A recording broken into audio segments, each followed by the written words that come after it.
اذهبوا یوسی بقمیصی قمیص زما هذا چې دا دی فالقوه علی وجه ابي وای چوي په مخ د پلار زما باندې یاتی بصیرا واتونی راولی مال بیاهلکم خپل اجمعین په غونډه باندې دی او یا کسان بچی او نوسی او زنانا نارینه خاندان د نبوت او یا کسان جوړېدل ټول راولی مال اوس دی ډیر خوشاله دی بنیامین ور سره دی یهودا دی په خوشاله روان دي مصر نه قافله وسنګ چې روانه شو قمیص ورته خپل ورک دی زبانه تفاسیر ټول لیکي ښا دی زبانه لیکي چې هغه قمیصو چې ابراهیم علی السلام اسحاق علی السلام ته پرخیو هغه یعقوب علی السلام ته هغه وضعه فی قصبه من فضه نسبین زرو په غټ تعویز کې بند کو وعلقه على عنق یوسف او یوسف علیہ السلام په غاړه کې تعویز کړ د انبیاء کمیس ورته غاړه کې اچول دا غو چې کوی کې جبرائیل علیہ السلام کولو کو دته کمیس واچو چې بهر راوته واپس سپینو زرو کې بند کا غاړه کې به اچول د انبیاء کمیس به غاړه کې ګرځاو مونږ چې قران کریم غاړه کې واچو دی مونږ ته مشرکان وای کنا او هغه د باباګانو د انبیاء علیهم السلام کمیسونه په غاړه کې ګرځاو ای کولو کوي دا وی صحیح دا د سو پیغمبرانو د وجود سره لګیدلې قمیص دی د پلار په سترګو یې راکاږي به جوړ شي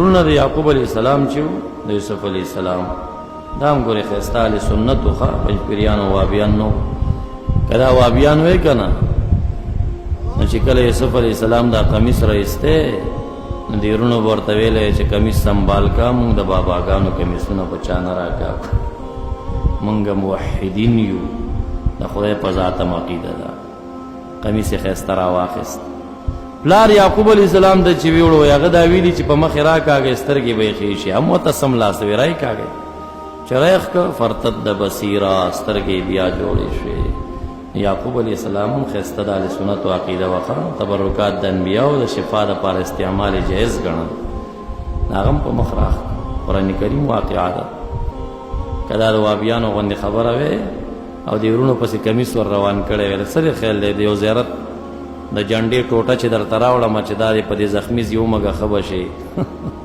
او به معنی راسه نو دا د تبرک ته د شفاء عقیده ساتل دي خالق ته شفاء عقیده د مجازي نسبت دی ته کیږي قران کریم نه ثابت زموږ عقاید اعتقادیات الحمدلله ټول د نصوصونو ثابت دي خدا جوحال لپویږي نه دیس د چرای شدا بسوي چې دا قمیص کې څه چلو څه شی ودی قمیص کې اخر قران نه د تلاوت په نه لیکل شوی بل څه شی نه دی دا په مریض په مخ راکاګه وغه دی خکی خالق خکړې نو خو نو چې زیارت خکی خالق خو خود خکی خو په څه شی خکی او دومره کمقل خلق دی حکیم بوټه راواخلي بوټه وای ټکای دې تاکید ورزي چې دې کې شفا شته انګریزي ډاکټر دوا جوړه کیږي ته عقیده شته چې شفا شته د زیارت باندې چې رحمت وریږي مالګه چې اسم شفا ده چې هغه ته شفا نسبت کوي مشرک شوی ودا ولې د سکار اوس فرق څه شی دی هغه مالګه چې د خوراک د پاره هغه بوټي چې نه ده د خوراک د پاره بوټي خو خوراک ته نه کنه خو دې سره حل کی شات پکې واچي یو شی بل شی ته نه جوړ کی نو هغه د زناورو خوراک دی بوټي هغه انسان ته خوراک کی هغه ته شفا خیر دا مالګه چې سړو خوراک دی انسان ته پیدا دی حدیث کې راځي دا یو مرزونو شفا ده پکې او ان رحمت الله قریب من المحسنین دا مزار د دې سر رحمت وریږي پاغي باندې منور شوی د نورم پسې مداوي شرک نو دا فرق څه شی دی مالګه مخلوق شو دا بوټي خالق شو دا څه فرق دی پکې خو هم مخلوق دی دا مخلوق دی مخلوق ته د مجازي تاثیر عقیده شرک نه دی حقيقي مؤثر مګړه شفا کې حقیقت کې مؤثر الہ العالمین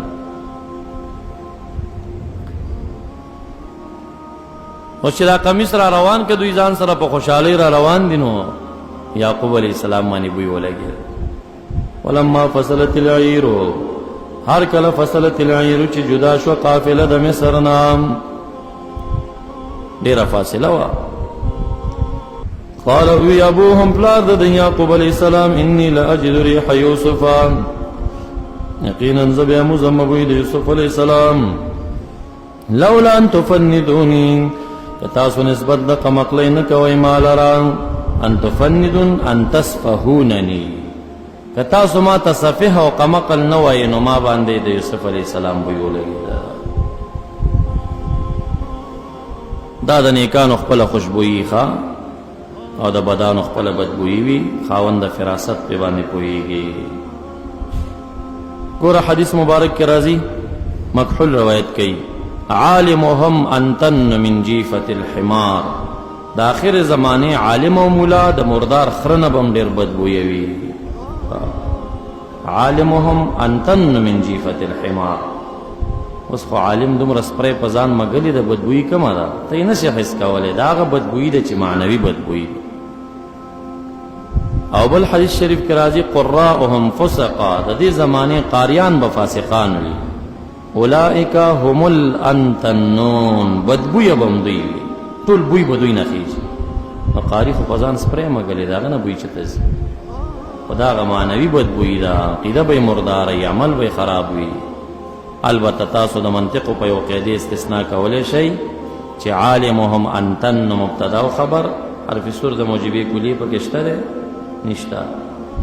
قراءهم فسق مبتدا او خبر دا محملي دي، ګورې چې کلیې پې نه ده محملي شوي که نه، محصوري نه دي. او تاسو بیرته منطقو کې دا ویلي دي چې قضیه محمله په قوت د جزئي کې وي، افاده د اکثریت کوي خو د کلیت نه کوي. نو معنا دا شو چې اکثر علما د دې زمانې به بدبویه وي او اکثر قاریان به فاسقان او بدبویه وي. کل نه، څه به قاریان یې ښه خلک وي، څه به علما یې ښه خلک وي، خو خوف او خطر خو پیدا شه که. ما یو روایت کتلی دی د ابن ابي دنیا په روایت سره، وی آخره زمانه کې به د وړو مارانو باران کېږي، واړه ماران به چې څوک وچي چې ایره به یې کېږي، دومره به تیز وي، باران به د اسمان نه وشي، او چې دا څومره را وورېږي نو د علماو په سرونو به پرېوځي، چې را وورېږي د علماو په سرونو به پرېوځي. دا څه فساد، منهم تخرج الفتن، حدیث شریف کې راځي دا څومره فتنې چې د علماو نه راوتلي. تاسو ته آیت کې هم راځي که نه، وما اختلفوا الا من بعد ما جاءهم العلم. ځای په ځای تاسو اختلاف یې ونه کړ، وروستو د علم نه یې وکړ. ښه علم درته راغلی، دلیل راغلی، بیا ولې اختلاف جوړی په خلکو؟ اوس لکه دا لنډه مسله د تبرک، څومره عظیم اختلاف په دې کې روان، څومره خلک چې مزاراتو ته او تبرکاتو ته عقیده ساتي، څه د شرک او د کفر ټاپې پې باندې لګېږي.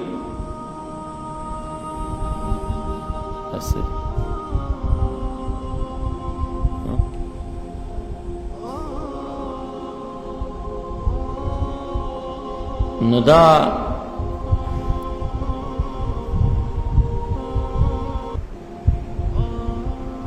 سره د علم داسې کارونه روان، نو دا خوشبویي ده چې نیکانې حس کوي. ښه زمونږ والد ګرامی د هغه مرید د افغانستان او مونږ سره یو مدرسه کې ناست او داسې پوزې راښکلې، وی بهر چېرته پنجپیری تېر شو، ولې ما باندې بد بوی را، وی د پنجپیریانو نه د بېدبي د معافي د غټو انسانانو د ګندګۍ بوی سي، دا ما باندې بوی ولګېد.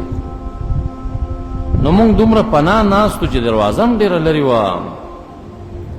یو هلک م ولیږه، مونږ هلکان ورپسې ومخندل، مونږ تاسې لګیایي چې هلک م بار ته ولیږه، نو مولي ګلاب یې کولو، ترجمه به ملا ستار ترجمه به یې کوله، مشهور پنجپیری و، ملا ستار د دیوال په شا روانو دس، وی چا فلانې ملا ستار هلته تېرېږي، ترجمې به یې کولې، بدبویي داسې وه. نو دا اوس هم شته صوفیه خاوندان د فراست چې هغوی ته دا کشف د پوزو میلاویږي، د بدانو خپله بدبویي حس کوي، د نیکانو خپله خوشبویي وي. انی لاجد ریح یوسف، دومره لرې نه دا خوشبویي ده حس کړه. معراج په شپه چې نبی علیه السلام روانو، خوشبویي وی را باندې راله، اے جبریل علیه السلام دا خوشبویي د څه شي ده؟ وی دا بیبي ماشطه ده، بنت فرعون، د فرعون لور ماشطه ده چې فرعون شهیده کړې وه، د هغې قبر دلته دی، دا خوشبویي د هغې نه را روانه. زمونږ والد ګرامی فرمایي چې زه کوچی بازار ته لاړم او په ما باندې خوشبویي راغله، یو خوا بل خوا ګورم څه ښه سړی نه ښکارېږي، ټول فاسقان فاجران راوړي، ډېره ښه خوشبویي را باندې راځي. بیا دلته یو سړی ناست و ښارې، ما ورته ویل دلته څه زیارت شته دی قبر والا؟ داسې تنګه لار وه دننه شوي، ما ته دلته دننه 2 زیارتونه دي چې ورننوتم 2 قبرونه و، دا ټوله خوشبویي د هغې نه روانه وه. بیا مې ترې تپوس وکړه چې دا څوک و؟ وی دا د معبد خان صاحب په جومات کې به یې پلار ختم کولو، قاري و چې هغه وفات شه بیا به یې زوی ختمونه کول. د قرآن کریم حافظانو وفات شوي دي، دومره خوشبویي ترې نه تله. په عام بازار کې په ما باندې دا خوشبویي ولګېده. نو دا وي د نیکانو خپله خوشبویي وي او د بدانو خپله بدبویي وي، خو خاوندان د پوز او خاوندان د فراست هغې یې حس کولی شي، هر سړی نشي حس کولی.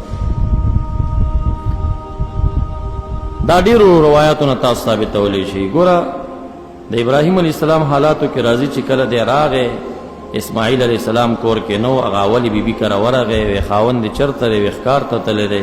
وی کورني حالات مو څنګه دي؟ وی چې ډېر خراب دي. وی چې هغه راشي سلام ورته وکړه، ورته ووایي چې یو شیخ راغلی ویلې چې د کور دروازې درشلې دې بدلې کا، دا برابرې نه دي. اتې نه لاړه. اسماعیل علیہ السلام چې څنګه راورسېد خوشبویي پې ولګېده. وی څوک راغلی و زمونږ کور ته؟ وی داسې یو شیخ راغلی. دا خوشبویي د څه شي وه چې پوه شي؟ وی داسې یو شیخ راغلی. وی څه یې درته وي؟ داسې وي ما ورته چې حالات ډېر خراب دي. وی هغه څه وي؟ وی هغې وي چې دا درشلې بدلې کا. وی درشلې د کور ښځه ده، ما نه طلاق یې زه. بیا دویمه بیبي که نه بله وکړه چې بیا راغی، هغه بیبي ورته سر وینځلو. وایي ته سفر کې ستړی شوی، ته د څوک یې؟ صادقانو زمانه وه او حالات دې څنګه دي؟ ډېره ښه زندګي روانه ده، شکرګزاره ښځه وه. پې خاوند ته دې ووایي چې د کور درشلې مضبوطې وساته. هغه چې څنګه کور ته راغی بیا پې خوشبویي ولګېده. وی دا څوک راغلي و کور ته؟ وی داسې یو شیخ راغلی و. څه یې وویل؟ داسې خبره یې کوله. وی د کور درشلې تاسو یې، تاسو ما سره اوسېږئ. نو دا د خوشبویي دا د حدیثو نه